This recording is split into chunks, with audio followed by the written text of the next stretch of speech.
I couldn't believe how much effort I'd put into her birthday party. It was my idea from the start. Every detail, every dollar, every late night spent planning.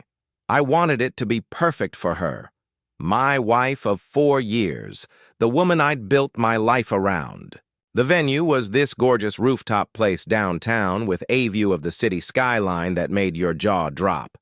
I'd ordered a 5-tier cake, chocolate and vanilla swirled together, her favorite. There was a champagne tower, too, the kind you see in movies with. Glasses stacked so high they sparkled under the twinkling lights, I'd paid extra to have strung up. I even had flowers flown in from halfway across the world. Orchids bright and exotic because she'd once said they were her dream bouquet. It cost me a fortune, but I didn't care.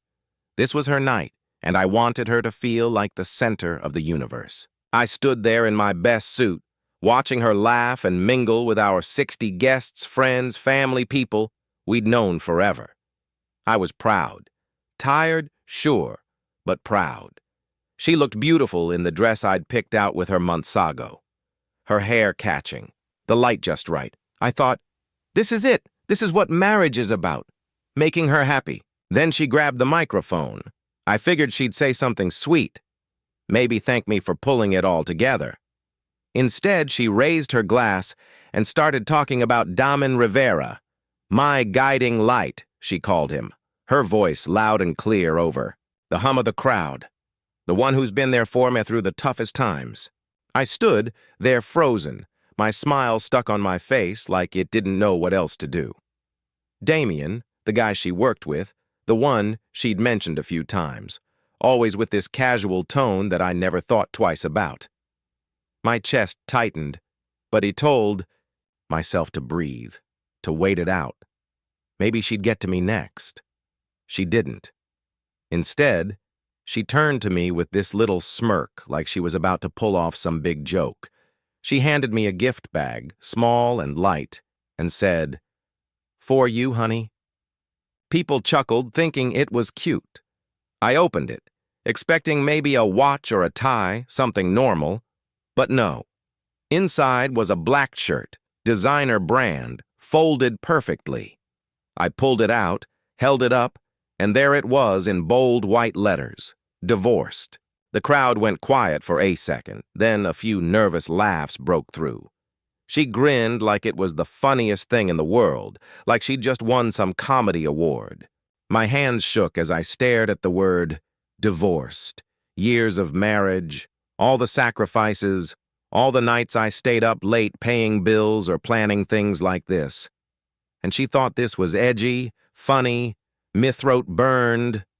I felt every pair of eyes on me, waiting for my reaction. I could have yelled. I could have thrown the shirt in her face and stormed off right then, but I didn't. I set the bag down, reached into my pocket, and pulled out the Cartier bracelet I'd bought her Asher real birthday gift. It was gold, sleek, expensive, something I'd saved up for because I knew she'd love it. I placed it on the table next to the cake right where everyone could see it. No words, no fuss. I just turned and walked out. The air hit my face as I stepped outside, sharp and cold. But I didn't stop. I heard the chatter fade behind me, the clink of glasses, the hum of confusion. I kept walking, my shoes clicking against the pavement, my heart pounding so hard I thought it might break my ribs. I didn't know where I was going yet, but I knew one thing for sure. I wasn't going back in there. Not for her. Not for anyone. That T-shirt wasn't just a joke. It was a declaration, and I wasn't about to stand there and take it.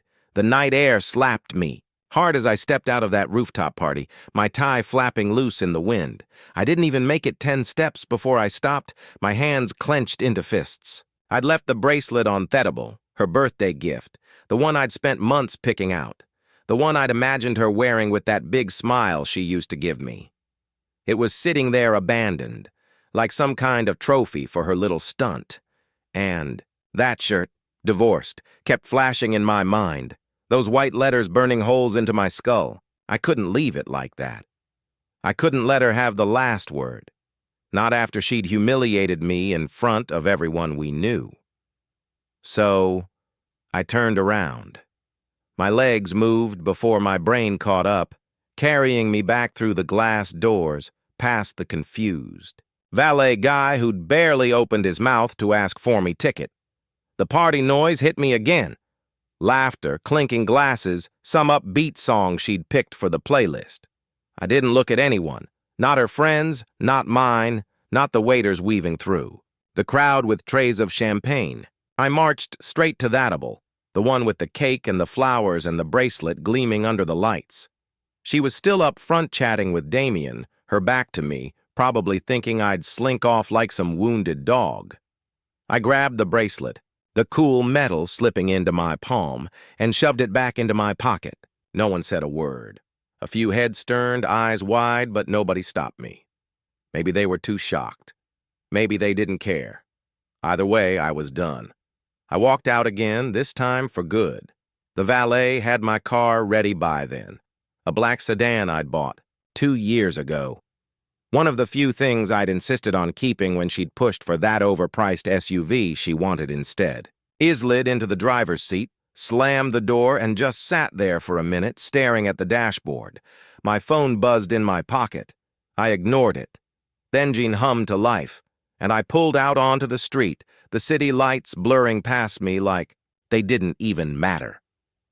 5 minutes later, it started. The first call, my phone lit up on the passenger seat, her name glowing on the screen. I didn't pick up. It rang out, went silent, then lit up again and again. By the time I hit the highway, it was non-stop. Buzz after buzz, her name stacking up and missed call notifications. I glanced at it once, just long enough to see the number climb. 10 calls, 20, 50. I kept driving, the road stretching out dark and empty ahead of me. My hands gripped the wheel so tight my knuckles turned white. What did she want? To apologize? To laugh some more? To explain why she thought handing me that t-shirt in front of everyone was okay? I didn't care. Not anymore. The phone kept going, relentless, like she thought she could wear me down if she just tried hard enough. I pulled into my usual parking spot outside our apartment. No, my apartment now, and checked the screen. 157 missed calls, all from her. I turned the phone off, the silence hitting me like a wave. I sat there in the dark, the engine ticking as it cooled, and something clicked inside me. This wasn't just about the party. It wasn't just about walking out. That t-shirt, those calls, her thanking Damien instead of me, it was the end of us. For years of bending over backwards, of putting her first, of thinking if I just tried harder, she'd see me the way I saw her. And for what? To be the punchline of her big night.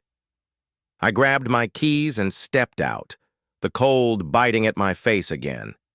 The apartment building loomed above me, quiet and familiar. But it didn't feel like home anymore. It felt like a shell, like something I'd outgrown, without even realizing it.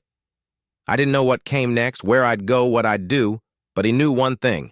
I wasn't answering those calls, not tonight, not ever. I'd left the party, sure, but I'd left their marriage, too, and she could keep calling all she wanted.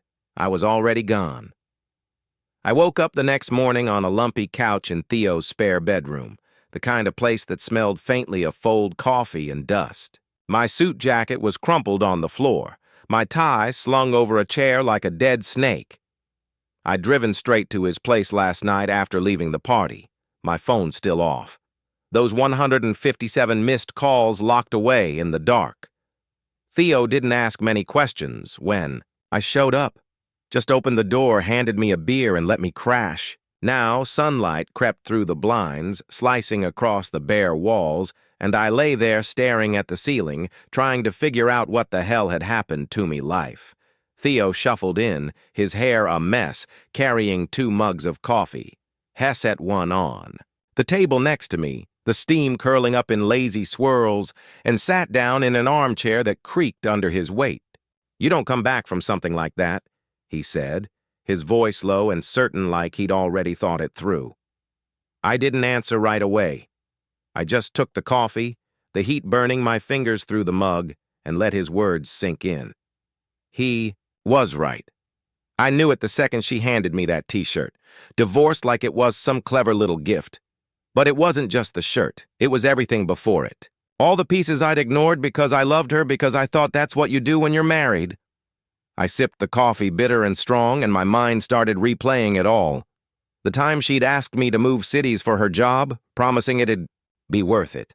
I'd left a good gig behind, packed up our life, and followed her. Then there were the promotions I'd turned down because they'd mean less time at home, and she didn't like that. "We're a team," she'd say, and I'd nod, thinking it made sense. Vacations, too. I'd skip them. Working extra shifts so she could chase her dreams. Fly off to conferences, build her career. I never complained.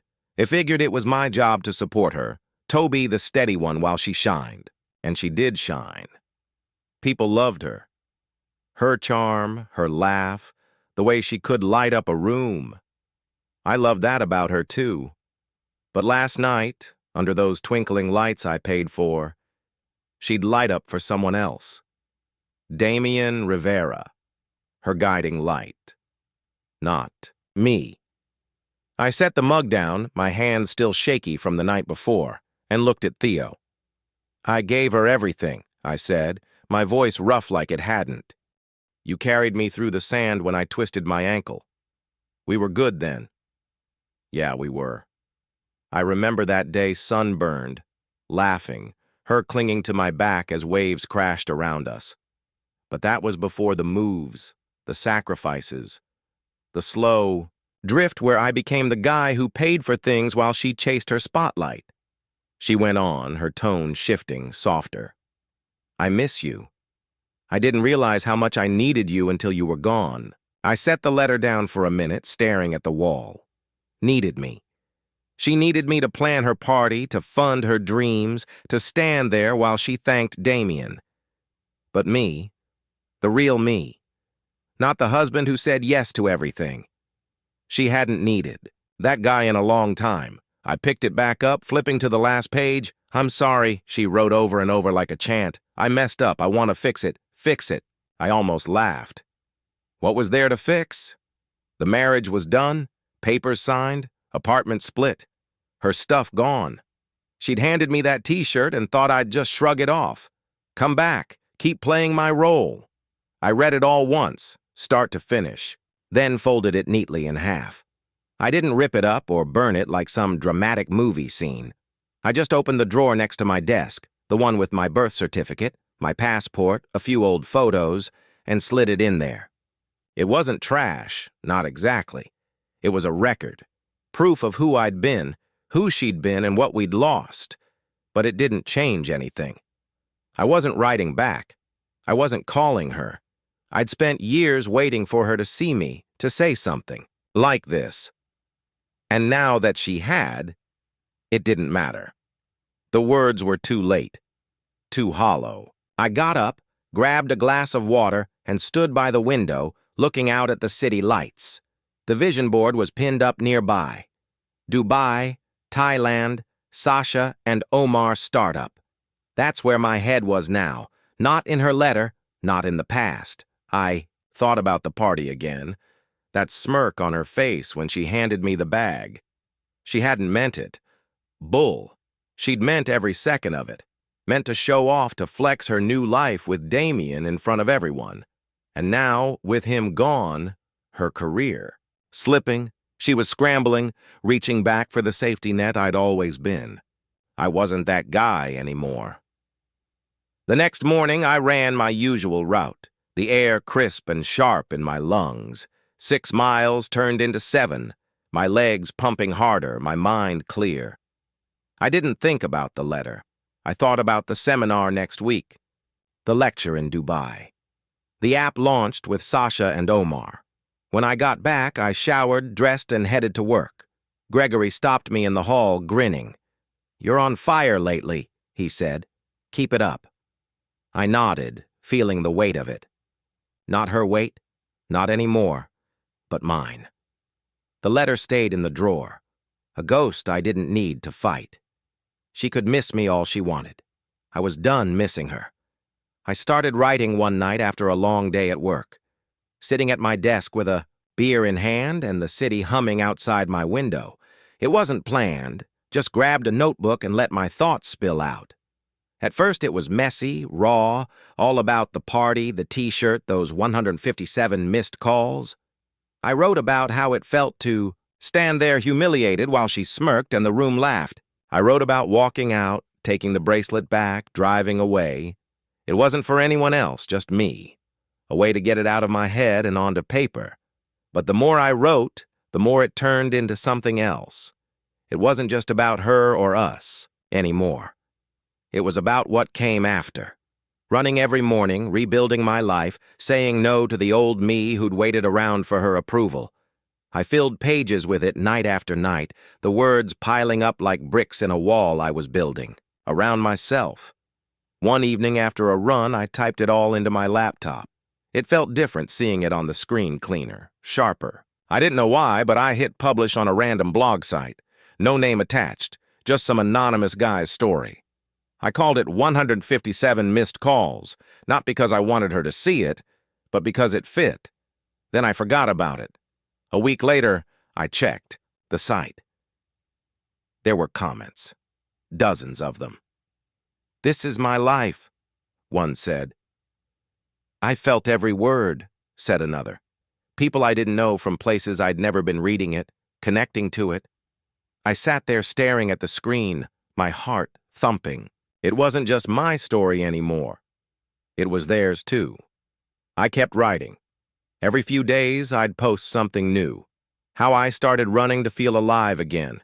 How work became my lifeline. How I stopped caring what she thought. The blog grew. Hundreds of views turned into thousands. Emails started coming in. People thanking me, asking questions. "How did you move on?" One asked. "What do you do when you feel stuck?" Another wrote. I answered them, not as some expert, but as me, someone who'd been there, who'd figured it out one step at a time. It wasn't about her falling apart or me getting revenge. It was about choosing myself, about waking up every day and building something new. One morning over coffee with Theo, I told him about it. "It's a blog," I said, shrugging like it was no big deal. "People like it." He raised an eyebrow, smirking. "You're a writer now, Mr. Big Shot." I laughed. "No, just a guy with a laptop, but it was more than that." The next week, a woman stopped me at a coffee shop downtown. "Are you the 157 guy?" she asked, her eyes wide. I froze, cup halfway to my mouth. Maybe." She smiled. "I read your stuff. It got me through my breakup." "Thank you." I didn't know what to say. Just nodded. Mumbled something about being glad it helped. She walked away, and I sat there stunned. It was real now, not just words on a screen. People were finding me, recognizing me. The blog turned into a movement. I started a newsletter, then a social media page. 157 Missed Calls became a thing. Readers called it that, shared it, made it their own. Companies reached out asking me to speak to write for them. I said yes to a few small gigs at first, like a local workshop where I talked about rebuilding after betrayal. 50 people showed up hanging on my words, clapping when I finished. Then bigger ones came: panels, podcasts, a guest post for a magazine. I wasn't anonymous anymore. I put my name on it, owned it. Sasha and Omar got in on it too. "You should brand this," Sasha said one night at the diner, his laptop open to the app's latest numbers. "T-shirts, man. Not divorced, but something better." I laughed, but he was serious. We tossed ideas around, and I liked it. Not for money, but for meaning. "Rebuilt," I said finally. "That's the word." They nodded, and a week later, I had a prototype, a black shirt, simple white letters. Rebuilt. It wasn't about her. It was about me, about everyone who'd read the blog and found their way back. The movement grew and I grew with it. I wasn't just the guy who walked out anymore. I was the guy who kept going. It was pouring rain one evening when I heard the knock on my apartment door. I was in the middle of tuning my guitar, something I'd picked up again after years of letting it gather dust. The sound was sharp, insistent, 3 quick raps over the drumming of water against the windows. I set the guitar down, my stomach tightening for no reason I could name, and walked over. When I opened the door, there she was. No umbrella, no coat, just her standing there, soaked to the bone. Her hair clung to her face, mascara streaking down her cheeks. And for a second, I didn't recognize her. Not the polished version I'd known, the one who'd smirked at me under those party lights. She looked small, fragile, like the rain had washed away everything she used to be. "Can I come in?" she asked, her voice barely above a whisper. I didn't say anything at first, just stepped aside and let her walk past me. She dripped onto the floor, leaving little puddles by the couch, but I didn't care about that. I shut the door and turned to face her, arms crossed, waiting. She didn't sit, just stood there, hugging herself like she was cold. "I miss you," she said finally, her eyes locked on mine. "We were good. I didn't move, didn't blink." The words hung there, heavy and wet, but they didn't hit me like they might have once. "No," I said, my voice steady. "I was good." "You were lucky." She flinched like I'd slapped her. And then the tears came quiet at first, then louder, her shoulders shaking. "I messed up," she said between sobs. "I know that the party, Damien, all of it. I was stupid. I didn't mean to lose you." I watched her, this woman I'd loved for years, crying in my living room, and I waited to feel something. Anger, pity, anything. But it didn't come. I'd already felt it all, the hurt, the betrayal, the slow burn of realizing I'd been invisible to her. I'd mourned months ago, mile by mile on those morning runs, page by page in my block. She kept going, words tumbling out. "I thought I could do it without you. The job, the podcast, everything, it's gone now. Damien left and I'm drowning. And I need you." There it was again. Need. She needed me now. When her world was falling apart, when the spotlight she'd chased had flickered out, I stepped closer, not to comfort her, but to make sure she heard me. "You didn't need me when you handed me that t-shirt," I said. "You didn't need me when you thanked him instead of me. You don't get to need me now." Her face crumpled, and she sank onto the couch, hands covering her eyes. I didn't sit. I stood there looking down at her and saw at it all the party, the calls, the letter she'd sent. This was her last play, her final shot at pulling me back. But I wasn't that guy anymore. "I'm sorry," she whispered over and over like it could change something. I didn't say anything else. What was there to say? She'd made her choice that night, and I'd made mine when I walked out. The rain kept pounding outside, a steady roar that filled the silence between us. After a while, she stood up, wiping her face with her sleeve. "I'll go,"